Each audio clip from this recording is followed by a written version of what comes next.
Este momento finalmente chegou. Chegou a hora da gente pegar e fazer a virada.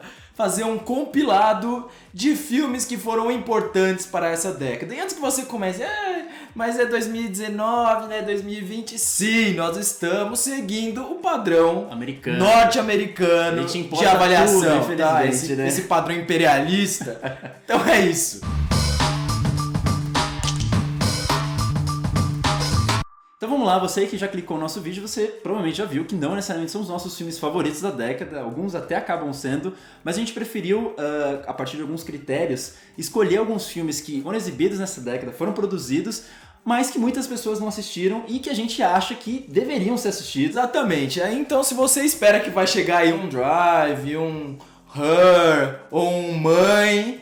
Esse talvez não seja o vídeo, mas garanto que tem filmes muito legais e filmes que valem a pena ser assistidos. Aí tem 2020 inteirinho pra você assistir eles. Então, pra gente começar, a gente vai estipular aqui os nossos critérios, que a gente, enfim, utilizou pra definir quais eram filmes que as pessoas não teriam assistido muito. Então, filmes que foram indicados ao Oscar, tanto em categoria de filme estrangeiro, documentário, a gente excluiu. Filmes que ganharam o principal prêmio no Festival de Cannes, Berlim e Veneza, a gente excluiu. E o principal critério, na verdade, a gente utilizou lá o IMDb, que no começo a gente tinha definido 5 mil, mas aí começou a ficar um pouco complicado, subiu um pouquinho, mas assim, mas não deve ser 7 mil, até 7 mil visualizações ali a gente está considerando nessa lista. É uma coisa que vale a gente ressaltar, é que a gente utilizou o ano que o filme estreou no Brasil, não necessariamente o ano que o filme lançou lá fora. Exatamente. Então, se você pensar, mas esse filme não é de 2011, é de 2000... Não, foi o ano que estreou no Brasil. Então, a gente leva isso em consideração. São filmes que, pelo menos os da minha lista, quase todos são 5 de 5, assim, eu de fato colocaria como melhores filmes da década, com exceção de uns dois, eu acho, assim. Não sei se é o mesmo caso. Não, os meus não seriam exatamente esses filmes que entrariam, talvez um ou outro ali, mas eles não são meus filmes favoritos, mas eu abri mão disso pra escolher filmes que também são interessantes e que eu acho que também são importantes pra década. E como vocês vão ver aí, esse sujeito escolheu 500 filmes brasileiros, então eu deixei de lado os filmes brasileiros aqui pra focar no resto do mundo. Ele é muito metódico, esse rapaz. Então vocês vão ver, mas aí vou ter uma lista bem diversa aí pra vocês seguirem. Então vamos lá. E agora vamos começar, vamos lá, vamos voltar lá pra 2010. A gente acabou nem falando, mas a gente vai escolher 10 filmes cada um aqui, Sim. Cada um de um ano dessa década, de 2010 a 2019, então vamos lá pra 2010. Então vamos voltar lá pra 2010, é um filme francês, é um filme desse diretor que ultimamente não tem feito filmes que eu tenha gostado muito, é o François Ozon, e é um filme chamado Refúgio. Me conta a história de um casal que é viciado em drogas pesadíssimas, e o rapaz dessa relação ele acaba morrendo e ela também tem uma overdose, só que ela acorda no hospital. Dias depois, descobre que ele morreu e ainda descobre que ela está grávida dele. A família acaba não dando nenhum apoio pra ela, ela fica nessa dualidade porque ela quer ter o filho, mas ao mesmo tempo sente culpa, sente saudade dele. Ou seja, fala sobre maternidade, é um filme que trata de vários assuntos polêmicos. Eu daria aí um ponto muito positivo para as atuações, que eu acho elas muito boas, principalmente da protagonista. E ainda assim também eu acho que é um filme de drama, é um filme que tem uma boa estrutura. Então se você ainda não assistiu os filmes do Ozon, eu acho que esse é um dos filmes aí pra você começar, pra investir aí e assistir a filmografia dele. Começar bem leve, né? Começar... Bom, meu filme de 2010 é um filme aí de um dos nossos vizinhos aí, Chile, que é o nosso queridíssimo Patrício Guzmán. Um diretor aí que faz muitos documentários políticos, né? Na década de 70 ele fez muitos filmes sobre a ditadura de forma mais explícita, com documentos históricos, imagens de arquivo e tudo mais. E agora, para esses anos de 2010, ele tem feito filmes que alinham uma dimensão de universo, de espaço sideral, de natureza e de política. Bonitos. Que falando assim, parece que é meio prepotente, assim, meio absurdo você conseguir alinhar todas essas coisas, mas eu acho que o que ele faz é de uma sensibilidade tamanha que ele consegue relacionar a poeira espacial, a poeira dos mortos da ditadura que ficaram, por exemplo, no deserto do Atacama, sem parecer arrogante nisso tudo. E eu acho que a principal coisa que ele faz nesse filme é mostrar como um mesmo espaço ele acaba sendo ressignificado pelo tempo. Então, um campo que no começo era, enfim, espaço para trabalhar com mineração, de repente ele se torna um campo de concentração da ditadura e mais pra frente ele é abandonado para, enfim, estudos históricos do que aconteceu ali. E todos os espaços que ele explora naquele filme tem muito dessa carga, como o tempo vai dando uma nova carga pra ele. É o primeiro filme de uma trilogia que depois tem o Botão de Pérola e Que é foda. eu também gosto, apesar de não gostar tanto quanto esse. E um outro filme que acho que vai lançar agora esse próximo ano, Cordilheira dos Sonhos, uma coisa assim. Mas enfim, é um filme que eu acho fantástico, eu diria que é um dos meus filmes documentários favoritos, se não talvez o meu favorito atualmente. Só queria dizer que essa escolha não, é assertivaça, maravilhoso, eu acho que assim, muito melhor que o Ozon, tenho que admitir. E agora a gente pula pra 2011 e já começa a falar de cinema brasileiro aqui, porque na minha lista é assim, tem que ter filme brasileiro, senão... Que particularmente acho que é o meu filme favorito brasileiro da sua lista, mas... Não, os outros são muito bons também, não vem falar do meu filme aqui não, tá? Se atente à sua lista, por favor. Mas enfim, é dessa dupla que já trabalham um tempo juntos e quando eles se juntam, eu já fico curioso, provavelmente vai sair alguma coisa boa. Eles já fizeram coisas nem tão boas assim, mas esse filme eu acho que é o ponto alto da carreira deles, que é Trabalhar Cansa. O que eu acho mais interessante é que se você pegar e assistir Trabalhar Cansa hoje, ainda assim é um filme extremamente atual. Inclusive, se você for ver aqueles vídeos lá da galera gritando com Não, os exatamente. O final do filme é assustadoramente 2019. É um filme que traz elementos fantásticos para trazer vários problemas sociais que ainda hoje são muito presentes na sociedade. Como crise, desemprego, uma classe média extremamente arrogante, que trata mal seus funcionários e no final de tudo traz um elemento fantástico ali que traz um quê de mistério e que consegue amarrar o filme e a história como um todo. O que eu diria é, se você assistiu, por exemplo, o Som ao Redor do Kleber Mendonça, que tem alguns elementos fantásticos, tem uma coisa muito forte de desconforto, que acho que é muito presente na filmografia do Kleber, e eu acho que aqui eles conseguem trazer isso de forma até mais explícita, justamente por conta desse horror que é psicológico, né? Esse horror de perder o emprego, esse horror de deixar de ter o casamento, esse horror de ser mal visto pelas pessoas, ele acaba se materializando numa coisa absurda, que meio que é como se fosse catártico, assim, eles soltam todos esses receios a partir desse monstro que começa a surgir. E é mais interessante que a cena final do filme eu acho ela muito assustadora, é uma cena que dialoga muito com 2019 e naquela e talvez cena seja mais assustadora que o próprio... Exatamente, é mais assustadora do que o elemento fantástico que eles colocam no filme. E tão catártica quanto o elemento fantástico. Então, por favor, assistam esse filme, ele vale muito a pena. Bom, como o Éder acabou escolhendo o meu brasileiro da lista, eu tive que ir lá pra Ásia, pro Oriente Médio mais especificamente, pra dar um rolezinho por lá. Boa.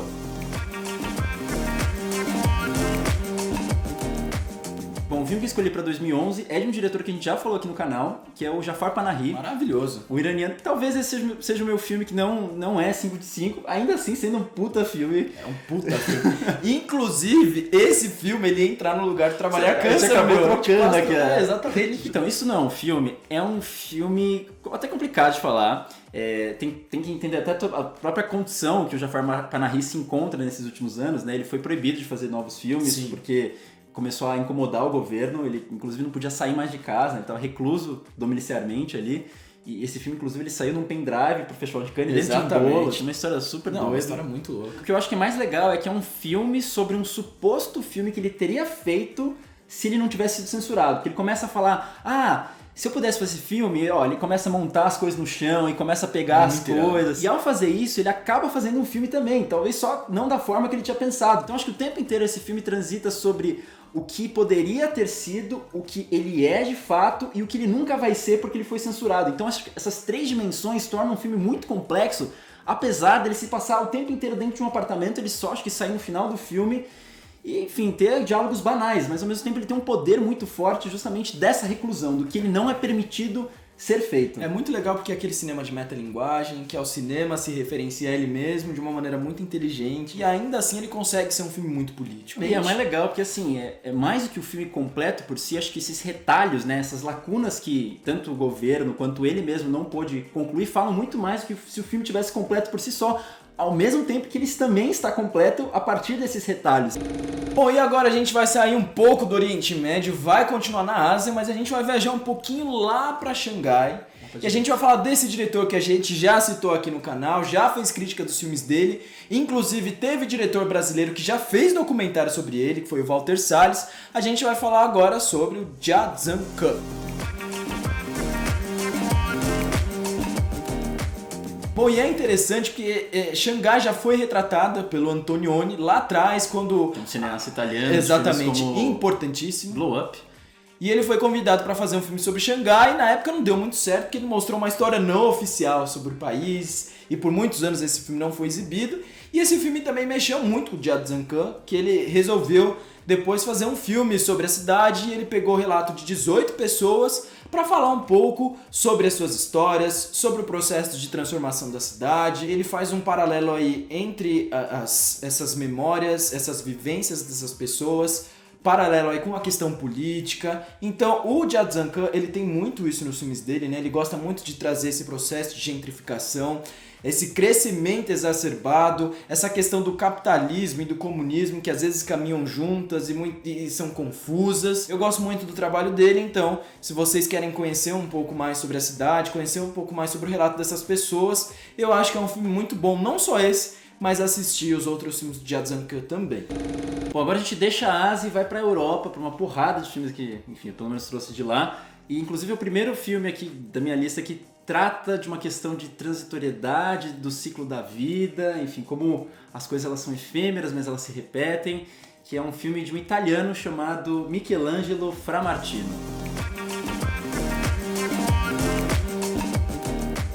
É um filme que é impressionante que ele é praticamente mudo. Não que você não escute sons, você escuta sons da natureza o tempo inteiro, pessoas falando, mas você não consegue compreender o que elas falam, porque elas são sempre meio ruídos, distantes. E apesar disso parecer experimental, ainda que tenha um pouco disso, na verdade, ele é um filme que ele te cativa muito, assim. É um filme que ele fala sobre o ciclo da vida de 3 elementos, então um senhor velhinho, uma cabra e uma árvore. Uau. Que parece mais experimental ainda, mas tipo, é muito doido. A cabra é sensacional, é super fofinha as cenas que tem. Inclusive, se você gosta de animais, é um ótimo filme.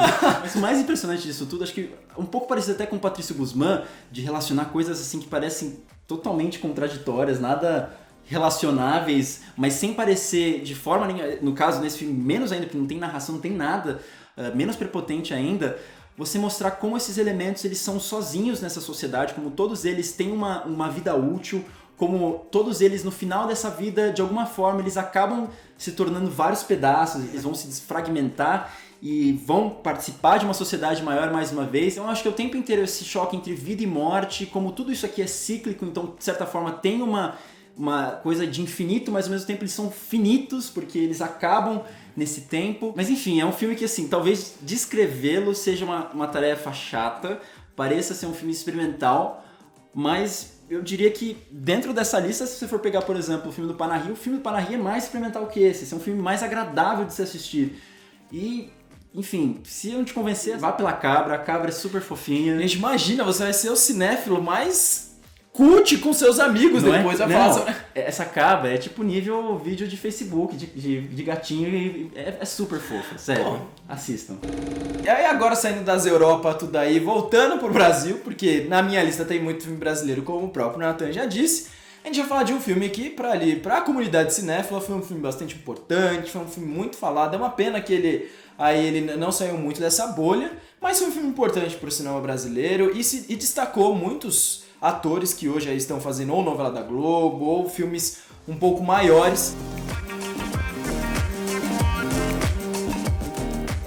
Bom, esse é um filme de dualidades, né? Porque é um filme que ao mesmo tempo ele traz essa questão do coronelismo, dessa questão do homem que é másculo. Exército. Do outro lado ele traz uma questão da arte totalmente disruptiva, com muitas cores, com música que questiona a questão da masculinidade, né? Então ele fica entre essa dualidade do exército e do teatro.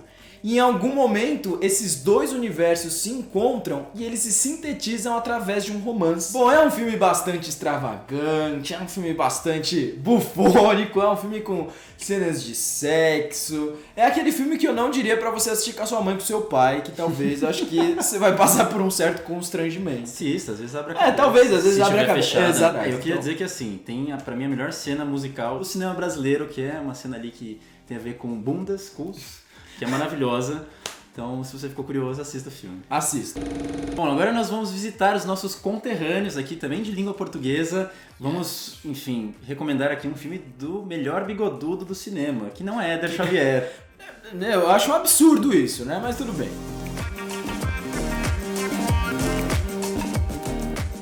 E o bigodudo da vez é Miguel Gomes. Maravilhosíssimo! Grandíssimo diretor aí que tem um filme que... deixa emocionalmente exaurido. Eu acho que talvez seja o filme mais dolorido da minha lista, assim, que você sai realmente sentido dessa vida, dessa mulher que a gente acompanha em 2 tempos diferentes, né?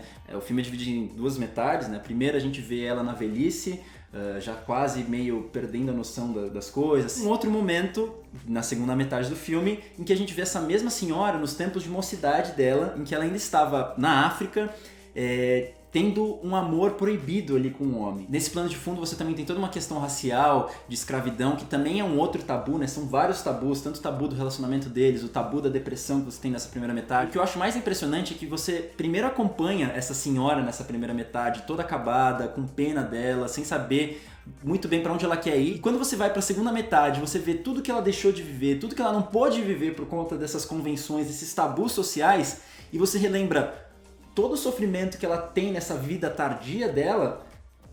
É impressionante. Se o filme simplesmente ele tivesse montado ao contrário, o impacto emocional não seria o mesmo. Então você vê o poder da montagem, sem contar que esteticamente é um filme lindíssimo, é um filme PB, né, um filme preto e branco. Tem uma das narrações mais bonitas que eu já escutei nesse cinema, aquelas narrações portuguesas, super líricas, que você vê uma frase que, sei lá, fala assim, o cão morreu, só que não, vai falar de um jeito português. Então fica aquele negócio que você fala, meu Deus, o cão morreu. E agora eu vou sair um pouquinho do Brasil, que eu tava falando do Brasil antes, e vou pro, assim, nosso vizinho aqui, que é um outro filme de língua latina, que Vai pra Venezuela. Vai pra...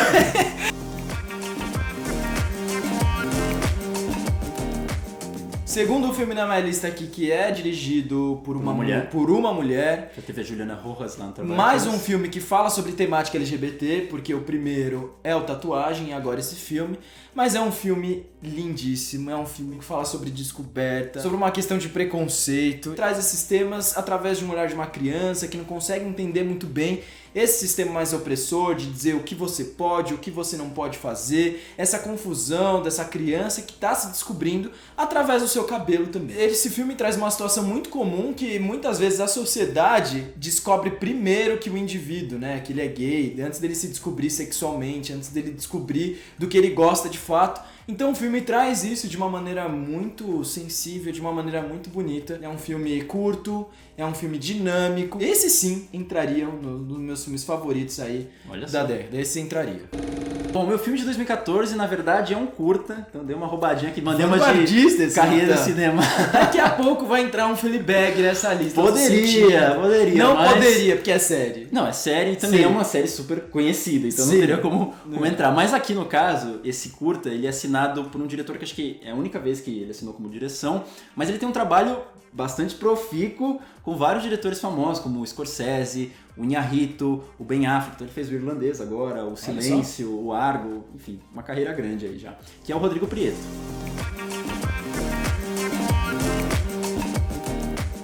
Bom, o filme inclusive está disponível no YouTube, então super fácil de acessar. Tem uma história curiosa, pessoal, com esse filme, porque na verdade, lá na minha adolescência, quando eu falei assim, eu quero ser um diretor de cinema em algum momento da minha vida, quero fazer algum filme, um dos temas que mais me despertava curiosidade era sobre a indústria da moda, no sentido de como, apesar dela ter toda aquela plasticidade, aquela coisa de vitrine, ainda assim existia muito vazio por dentro, enfim, essas duas dimensões que não se pode julgar nenhuma delas, mas que trazia problemas para as pessoas que estavam lá dentro, né?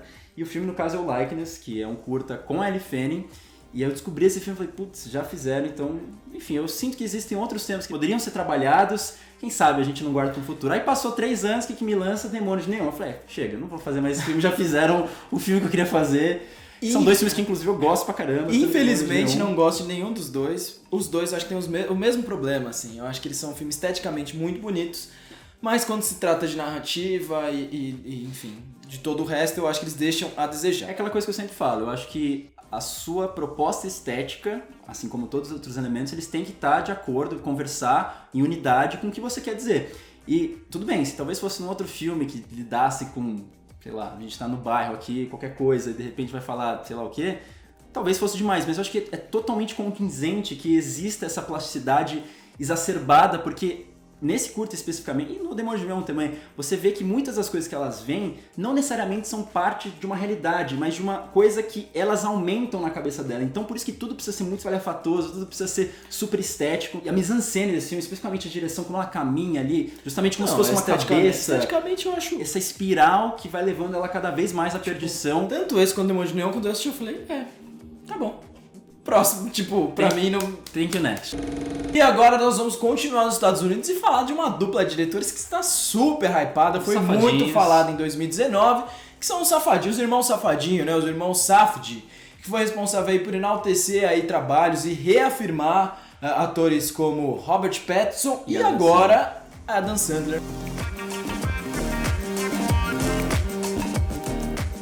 Bom, esse filme também ele segue um pouco essa narrativa dos outros filmes que ele gosta de trabalhar, de trazer esses personagens à margens, degradantes. White trash. O white trash, né, que é esse termo utilizado lá nos Estados Unidos para essa comunidade branca que vive em lugares periféricos, que não tem uma educação formal muito boa e que muitas vezes vivem nesses bairros distantes e que são esquecidos, marginalizados.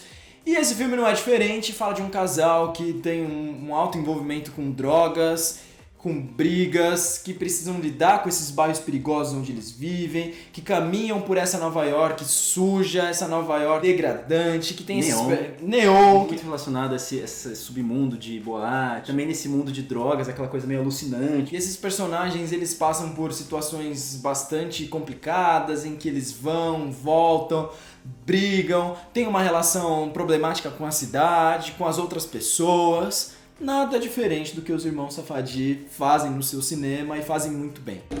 Bom, aí o nosso amigo que falou que sou uma pessoa criteriosa, eu, enfim, decidi não falar do mesmo país duas vezes. Porque se fosse de fato, eu colocaria um outro Miguel Gomes aqui, mais um bigodudo, mas na verdade eu vou lá pra Geórgia falar de um filme chamado A Ilha dos Milharais. Ilha dos Milharais é mais um filme que fala sobre o ciclo da vida, enfim, acompanha basicamente um pai e uma filha que todo ano eles navegam ali com os seus barquinhos para uma ilha no meio da Geórgia, em várias ilhas ali que se formam no meio de um rio, e constroem ali uma plantação de milho. E o que eles fazem? Eles constroem do zero, então eles montam a casinha, plantam cada uma das sementinhas, é um trabalho labutoso e que o filme faz questão de externalizar isso, mostrando planos sempre bastante demorados, estáticos. Mas pra mim esse é um dos melhores exemplos da década de um filme que tem planos que justificam o seu tempo de duração. Porque muitas vezes a gente tem filmes ali, normalmente esses filmes ditos de arte, que seguram um plano longuíssimo numa casa, que você vê que nada mais acontece, mas o plano continua meio que como se fosse um fetiche do cara pra... Olha, preciso mostrar quão importante tudo que ali está acontecendo. Mas esse filme, de fato, como a gente está lidando com um filme sobre sazonalidade, passagem de tempo, em que cada uma dessas coisas da natureza demoram até acontecer, eu acho que é justificado que o filme se alongue para, por exemplo, mostrar o cara pregando uma estaca no chão, ou, por exemplo, para o milho crescer, justamente para a gente entrar de fato nesse tempo da natureza, que é muito superior ao tempo do homem, a gente não consegue controlar como esse ciclo do filme inteiro ele mostra. Então é um filme mais demorado para se assistir, também acho que precisa de mais paciência, mas acho que é um filme super gratificante desse slow movie, apesar de terem filmes muito mais slow do que esse Ilha dos Milharais. Mesmo depois de tantos anos, desde depois de Natan ter falado tanto desse filme, eu ainda não assisti. Tudo bem, vida que segue. Bom, eu coloquei esse filme aqui e tem mais um Afonso Show que ele vai aparecer lá na frente, já dando um spoiler. Mas enfim, eu coloquei porque eu acho ele importantíssimo para a história do nosso cinema. É um cinema que surge lá da periferia. É um cinema que foi muito importante para esse termo utilizado na década de 2000, principalmente para o cinema brasileiro de cinema híbrido. Muitas teses de doutorado e de mestrado foram escritas baseadas nesse filme. Eu fiz uma iniciação científica nesse filme. O Natan fez uma iniciação científica baseada nesse filme, então eu acho que é importante mostrar a força dele. Esse ícone de filme aqui, que é Na Vizinhança do Tigre, que retrata pessoas comuns, retratam pessoas da periferia, retratam esse universo que muitas vezes a gente fecha os olhos e acaba não vendo. Então eu acho que ele traz temas importantíssimos, traz temas polêmicos, tem imagens que são fortes, mas ao mesmo tempo eu acho que são necessárias. Então eu acho que é um presente para a década de 2010 do cinema brasileiro, é um filme que eu acho que ele vai entrar aí para os anais da história. Infelizmente, ele ainda continua dentro dessa bolha do cinéfilo, mas é um filme que eu acho que ele deveria se expandir, deveria ir para outras pessoas. Cheguei até a estudar mais aprofundadamente esse filme, mas esse cara já foi tão efusivo aqui que não tenho mais nada o que dizer. Assista esse filme que também, pra mim, é um dos melhores dessa década, do cinema brasileiro, pelo menos, com certeza. Bom, já fui pra Itália, já fui pra Portugal, já fui pra Geórgia, vou pra outros países europeus aqui ainda, mas agora é a vez de ir pra Espanha, talvez meu filme favorito da lista, não sei. Não, acho que o próximo eu gosto mais. Mas é um filme aí do José Luiz Guerra que chama Academia das Musas. Tinha um professor que adorava falar sobre esse filme, você sabe de quem que eu estou falando. E eu incorporei isso aqui dele.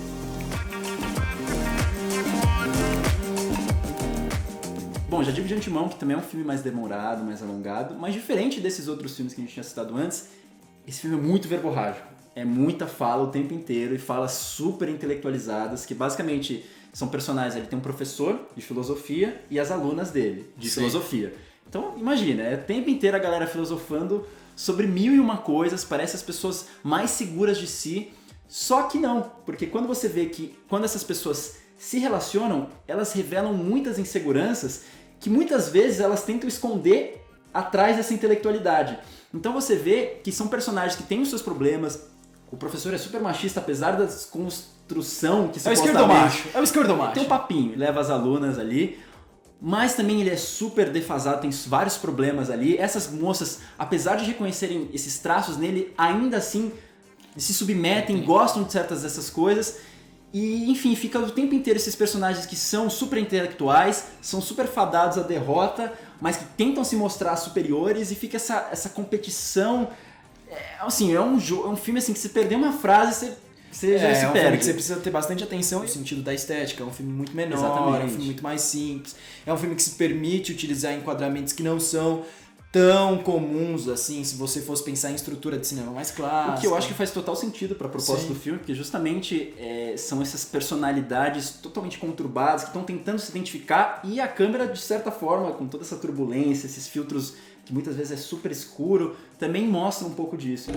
Vocês acham que o Nathan foi longe demais indo pra Geórgia? Pablo Vocês Vittar não percam segura aqui. Pablo Vittar, e vocês não percam por esperar. Foi pra porque Bulgária. Foi pra Bulgária, entendeu? Já que é pra ser diferentão aqui, vamos ser diferentão, Ninguém tá entendeu? querendo ser diferentão também. A gente tá falando de fato filmes que a gente gosta aqui. Enfim. É um filme assim, um pouco bizarro, é um filme que, por mais que ele esteja na Bulgária, ele dialoga muito com a política brasileira.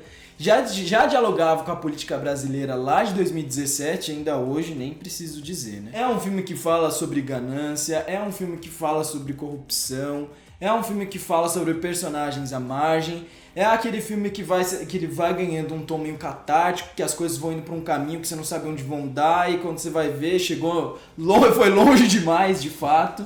Então eu acho que é um filme assim, que ele vai encadeando uma série de situações e ele vai ficando cada vez mais intenso ao longo do seu tempo de duração. E enfim, você tinha falado que eu falei tanto do Ilha dos Milharais que não assistiu, você falou tanto desse filme até hoje, eu também não assisti.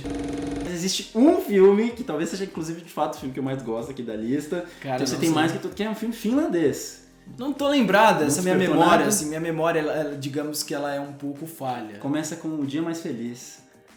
Da vida de quem? Olimark. De Olimark, olha Queridíssimo. só. Bom, ele já apareceu na minha lista aí de melhores filmes de 2017, já falei em vários vídeos, então não vou me prolongar aqui demais. Só queria dizer que é um filme que mexe comigo muito emocionalmente, porque é um filme de boxe, mas que o menos importante é o boxe. O que acontece de fato na periferia com esse personagem é o que mais impacta ele e que mais vai gerar a catarse totalmente não esperada de um filme de boxe. Bom, se eu pudesse dizer uma coisa para vender esse filme para vocês, o que eu mais acho interessante é a questão de pequenos desconfortos, que é uma coisa que eu venho sempre falando desse filme em todos os vídeos, que apesar de você ter uma narrativa primeira ali que acontece, um romance, entre esse boxeador e uma mocinha que ele conhece, que parece simplesmente banal, você vê que todas as outras pessoas que rodeiam ele vão soltando pequenas faíscas, pequenas fagulhas ali que vão incomodando ele, que você vê que de fato não incomoda tanto, mas se você for juntar tudo isso, faz todo sentido pra catarse. E justamente por essas fagulhas não serem coisas gritantes que incomodam ele de ter um estouro, a catarse também é uma catarse muito mais ponderada e não menos doce. Então acho que assim, é um filme que tem muito afeto só pra dizer sobre ele. E agora chegando próximo do final da nossa lista, já em 2018 eu volto pro Brasil e falo desse diretor que eu já disse nessa lista também, que é o Afonso Shoa, agora com o filme Arábia. Que aí eu já não gosto tanto não, mas tudo bem.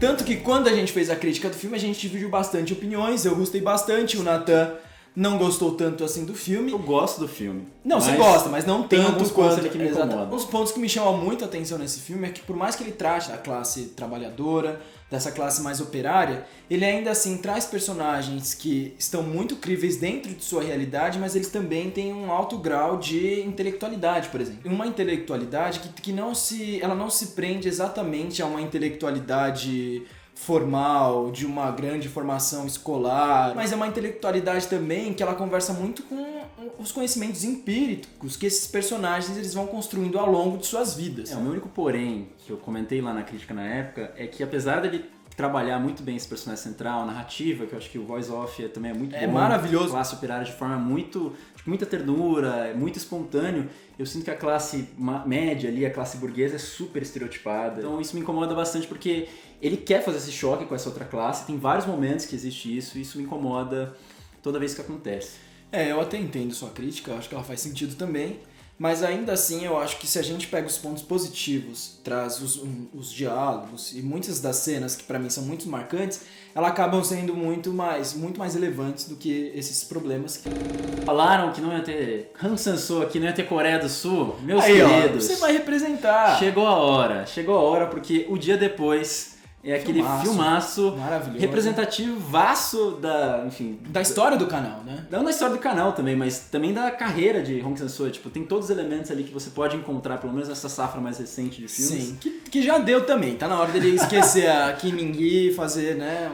Difícil, tá difícil. Tá difícil, né? Mas esse ano você viu que ele não fez filme, né? 2019. Acho que ele tá muito... Ainda ele tá aproveitando essa paixão com a Kim Min-gi. Bom, assim como a Academia das Musas, eu acho que é um outro filme super intelectual, assim, de personagens que conhecem muito do que fazem, tem aquela coisa com o cinema, enfim, eles estão o tempo inteiro discutindo sobre cinema, mas ao mesmo tempo sobre relacionamentos, e apesar disso, eles são mais malfadados possíveis, assim, são personagens que se machucam o tempo inteiro, que riem um do outro e que, por rirem, acabam machucando o outro. E, enfim, esse personagem masculino central que se acha o dono dessas três personagens ali que rodeiam ele, na verdade, é o mais maltrapilho, é o mais panacão ali de todos eles, e ele não percebe isso, o que faz o filme ficar muito mais interessante, porque ele acha que ele tá no topo das paradas ali, mas na verdade ele só tá sendo pisado o tempo inteiro. Interessante que ele tem um humor, assim, bastante inteligente. É um filme que, em determinado momento, ele tá num certo drama e do nada ele vai pra uma comédia e ele consegue trazer esse híbrido, assim, de maneira muito pontual. Essa questão de, tipo, às vezes a risada, tipo, machuca o outro, aí se transforma pra um drama, mas de repente isso acaba sendo meio que uma felicidade dessa pessoa, então a gente ri.